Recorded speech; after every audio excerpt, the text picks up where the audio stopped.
Movie की शुरुआत होती है कोरिया के बर्फीले मैदानों से, जहां पर हम जंगली जानवरों का शिकार करने वाले एक शिकारी को देखते हैं जिसका नाम लुसेन है। लुसेन जंगली जानवरों का शिकार करके अपने और अपने परिवार का पेट पालता है और वह इस काम में बहुत माहिर भी है। अब इसके बाद हम लुसेन के बेटे सेओ को देखते हैं। लुसेन सेओ को शिकार करना सिखा रहा है। उसका बेटा अभी बहुत छोटा है और वह चाहता है कि वह भी उसी की तरह एक शिकारी बने, क्योंकि उन लोगों के पास इसके अलावा और कोई काम नहीं है। अब एक दिन जब लुसेन शिकार के लिए जा रहा होता है, तब उसकी वाइफ उसे रास्ते के लिए कुछ खाने को देती है, लेकिन लुसेन उसे मना कर देता है क्योंकि घर में बहुत ज्यादा खाना नहीं होता है और वह चाहता है कि उसकी बीवी और बच्चे ही अपना पेट पूरी तरह से भरें। और ऐसा कहकर वह वहाँ से शिकार करने के लिए चला जाता है। लुसेन जंगल में जाता है, जहाँ पर बहुत ढूंढने के बावजूद भी उसे कोई भी जानवर नहीं दिखाई देता है। अब थोड़ी दूरी चलने पर उसे बर्फीले मैदानों में ही खून के निशान दिखाई देते हैं और वह समझ जाता है कि उसका शिकार कहीं आसपास ही है। जिसके बाद वह गन से फायर करता है ताकि उसका शिकार उसके पास आ जाए। तभी पेड़ों के बीच से एक जंगली जानवर वहाँ से गुजरता है, जिसे देखकर लुसेन बुरी तरह से डर जाता है और एक पेड़ के पीछे छिप जाता है।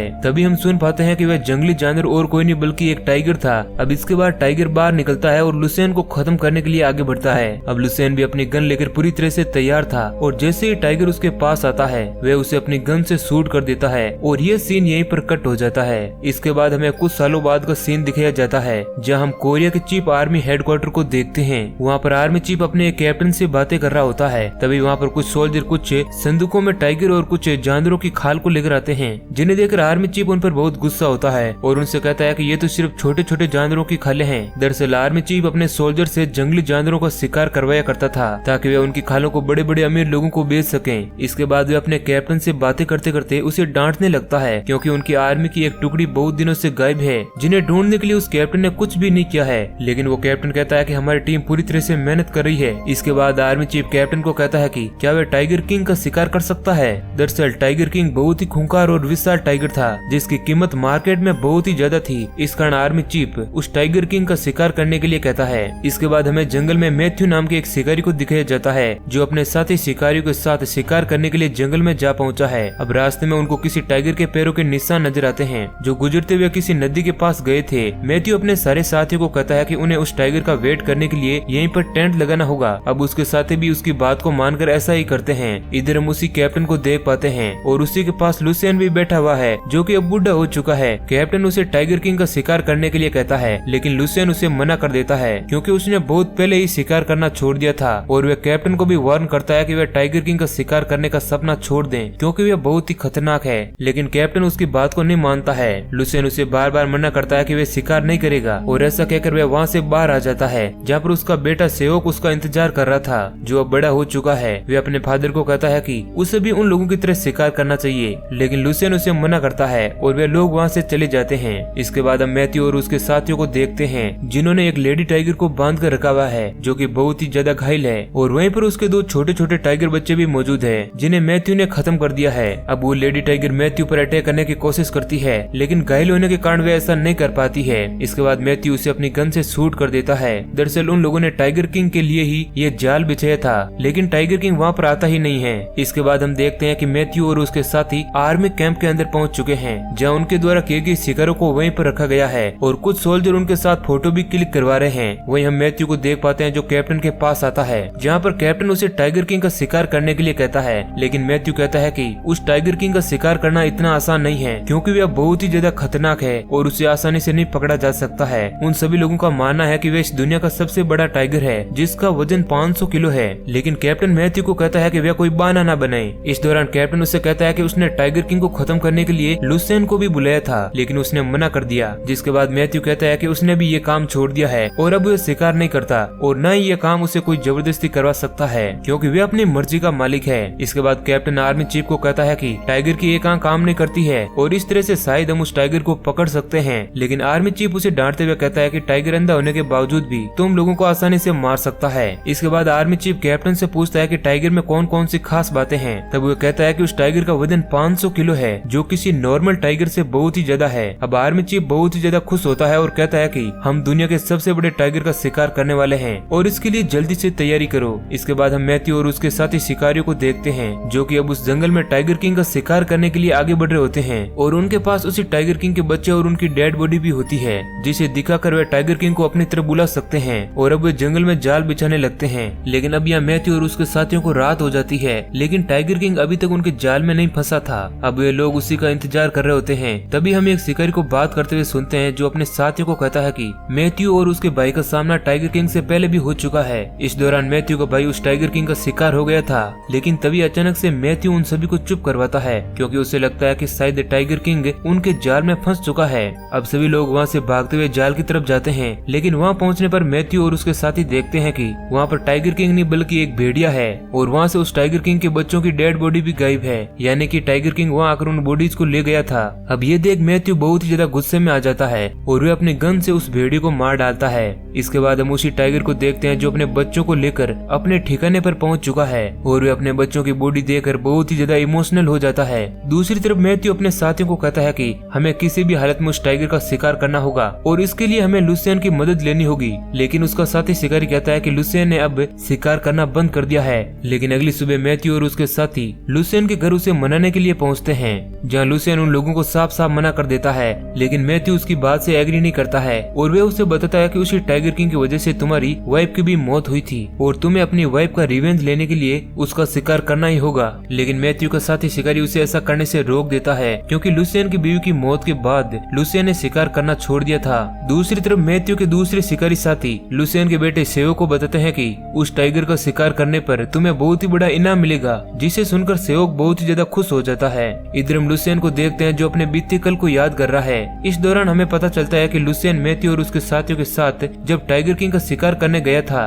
तब वहाँ पर उन सभी को जंगलों में बहुत सारी बॉडी नजर आती है जिनका शिकार टाइगर किंग ने ही किया था। जिसके बाद लुसियन उस टाइगर किंग को मारने के लिए सोचता है क्योंकि उसे बहुत ही ज्यादा गुस्सा आ रहा था। मैथ्यू भी घायल हालत में पड़ा हुआ था जो लुसियन को कहता है कि वह टाइगर तुम्हारे घर की तरफ भाग गया है। अब लुसियन अपने परिवार को बचाने के लिए आगे बढ़ता है जहाँ रास्ते में उसे झाड़ी में कोई नजर आता है और उसे लगता है कि वह टाइगर है और वह उसे गन से शूट कर देता है। लेकिन हम दूसरी तरफ टाइगर को देखते हैं जो लुसियन को देख रहा होता है और हम समझ पाते हैं कि लुसियन की वह गोली टाइगर को नहीं लगी थी, दरअसल वह गोली लुसियन की बीवी को ही जाकर लगी थी जिस कारण उसकी मौत हो गई थी। और यही कारण था कि लुसियन ने शिकार करना छोड़ दिया था क्योंकि शिकार के कारण उसकी बीवी उसी के हाथों मारी गई थी। इसके बाद हम लुसियन और उसके बेटे सेओ को देखते हैं। सेओ अपने फादर को शिकार करने के लिए मना रहा होता है, लेकिन लुसियन ऐसा करने से मना कर देता है, जिसके बाद सेओ को बहुत ही गुस्सा आता है और वह उसे कहता है कि वह इस तरह की जिंदगी नहीं गुजारना चाहता है क्योंकि उनके पास खाने पीने की ज्यादा चीजें भी नहीं हैं। अब उसकी ये बात सुनकर लुसियन उसे एक जोरदार तमाचा मारता है जिस कारण गुस्सा होकर सेओ वहाँ से भाग जाता है और वे सीधा कैप्टन के पास पहुँचता है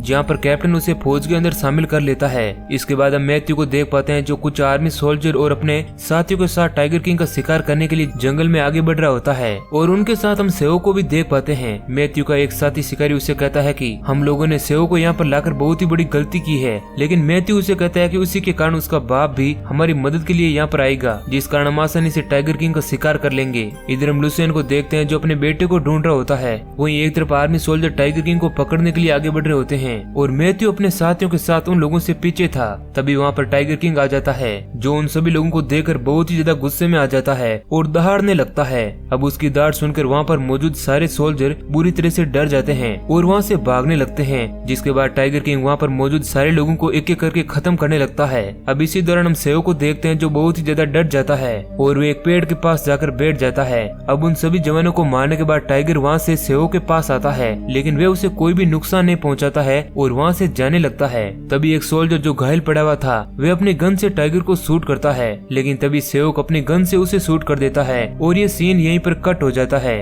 अब इसके बाद गन की आवाज सुनकर मैथ्यू और उसके साथी भी उन्हीं लोगों की तरफ आगे आते हैं जहाँ पर वे लोग देखते हैं कि सेओ घायल है, जिसे देखकर वे लोग इमोशनल हो जाते हैं और उन सभी लोगों को टाइगर के ऊपर बहुत ही गुस्सा आता है और वे उसे ढूंढने के लिए वहाँ से चले जाते हैं। अब कुछ देर टाइगर किंग को ढूंढने के बाद भी वे उन लोगों को कहीं पर भी नहीं मिलता है। इस कारण मैथ्यू और उसके साथी वापस सेओ को ढूंढने के लिए वहाँ आते हैं जहाँ पर वे लोग देखते हैं कि कुछ भेड़िए वहाँ पर पड़ी बॉडीज को खा रहे हैं, लेकिन उनको सेओ कहीं पर भी नहीं मिलता है। अब इसके बाद एक साथी शिकारी मैथ्यू पर बहुत गुस्सा करता है क्योंकि उसी की वजह से सेओ की जान खतरे में पड़ चुकी थी।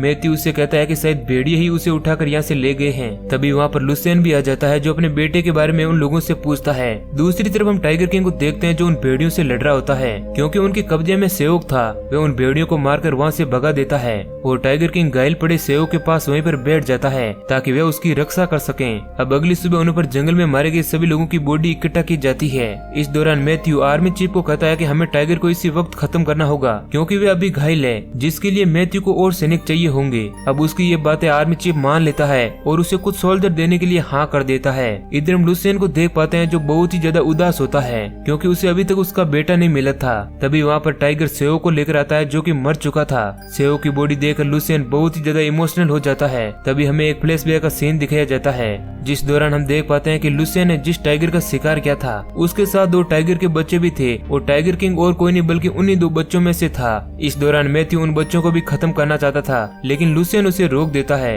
और उन बच्चों को एक गुफा के पास छोड़ देता है और उन्हें खाने के लिए भी देता है। अब इस दौरान टाइगर के वे दोनों बच्चे लुसियन की दरियादिली को देखकर इम्प्रेस हो जाते हैं और यही कारण था कि टाइगर किंग बड़ा होने के बावजूद भी लुसियन के बच्चों को प्रोटेक्ट करने की कोशिश कर रहा था। अब हम देखते हैं कि टाइगर वहाँ से चला जाता है और लुसियन अपने बेटे सेओ की बॉडी को देखकर रोने लगता है और टाइगर भी अपने बेटे की बॉडी के पास चला जाता है। अब अगली सुबह हमें कुछ आर्मी सोल्जर को दिखाया जाता है जिन्हें टाइगर किंग को पकड़ने के लिए बुलाया गया था और अब सभी सोल्जर जंगल में जगह जगह पर ब्लास्ट करते हैं जिस कारण पूरा जंगल तहस नहस हो जाता है। अब इसी दौरान हम टाइगर को देख पाते हैं जो जंगल नष्ट होने के कारण बहुत ही ज्यादा गुस्से में है और वे उन सभी सोल्जर पर हमला कर देता है। इस दौरान वे सभी सैनिक बहुत ही ज्यादा डर जाते हैं और टाइगर किंग एक एक करके सभी को खत्म करने लगता है और थोड़ी देर बाद वे वहाँ से गायब हो जाता है। तभी पेड़ के ऊपर से एक बॉडी आकर नीचे गिरती है और अब टाइगर किंग भी उन लोगों के पास आकर गिरता है जिसके बाद वहाँ पर मौजूद सारे सोल्जर उस पर गोलियों की बौछार कर देते हैं जिस कारण टाइगर किंग घायल हो जाता है। लेकिन घायल होने के बावजूद भी वे उन सभी सोल्जर को बड़ी ही बेरहमी से खत्म कर देता है।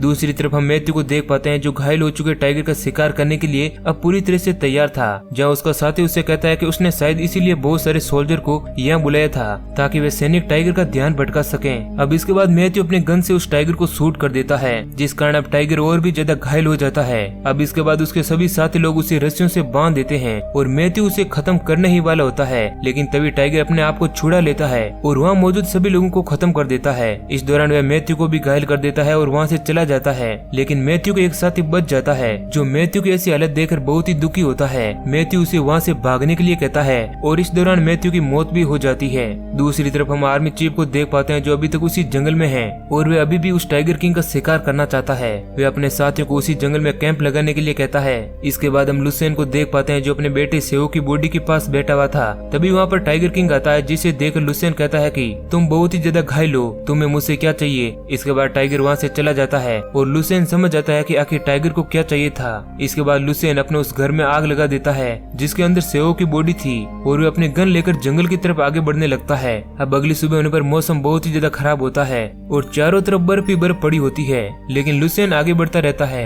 दूसरी तरफ आर्मी चीफ भी अपने सोल्जर को तैयार करता है ताकि वे टाइगर किंग को खत्म कर सकें। इसके बाद हम मैथ्यू के उसी साथी शिकारी को देखते हैं जो लुसियन के घर पहुंचता है जहां पर उसे उसका घर जला हुआ मिलता है। दूसरी तरफ हम उसी टाइगर को देखते हैं जो अपने बेटे की बॉडी को उसी गुफा में छोड़कर बाहर आ जाता है। वहीं दूसरी तरफ सोल्जर उसे पकड़ने के लिए उसके ठिकाने की तरफ आगे बढ़ रहे होते हैं जो रास्ता पहाड़ी से होते हुए जाता है। इसके बाद हम लुसियन को देख पाते हैं जो आगे बढ़ते बढ़ते टाइगर किंग के पास पहुंच जाता है जहाँ पर वह उससे कुछ बातें करता है और उसे कहता है कि क्या हम दोनों अपने मौत को एक साथ गले लगा सकते हैं। इतना कहकर वह टाइगर को एक गन से शूट कर देता है और टाइगर किंग घायल हो जाता है। इसी दौरान हम मैथ्यू के उसी साथी को देख पाते हैं जो लुसियन का पीछा करते हुए वहाँ तक पहुँच चुका था, जो उन दोनों को वहाँ पर देख लेता है और इससे पहले कि वह लुसियन को बचा पाता टाइगर किंग लुसियन को लेकर उसी पहाड़ी से नीचे कूद जाता है। अब ये सब देखकर उसका साथी बहुत ही ज्यादा इमोशनल हो जाता है। इसके बाद हम उसी आर्मी चीफ को देखते हैं जिसे वो शिकारी कहता है कि टाइगर किंग ये जंगल छोड़कर कहीं भाग गया है और ये बात सुनकर आर्मी चीफ बहुत ही ज्यादा गुस्सा होता है